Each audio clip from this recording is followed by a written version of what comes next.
এখন আমি চাপার গোশ মনে করেন রান্না করব। এখানে সমস্ত ফ্লেভার দেওয়া আছে।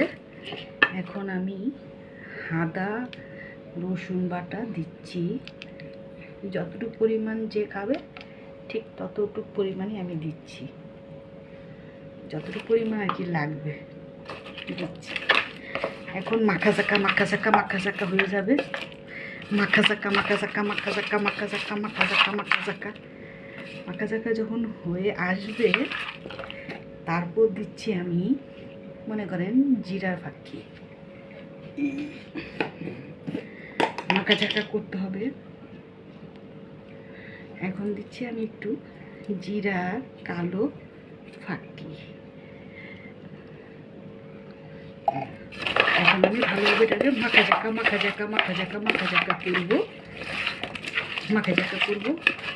করার পর যখন আমার এটা মাখা চাকা পরিপূর্ণ হয়ে যাবে তখন এটা আমি চুলায় চড়িয়ে দিব।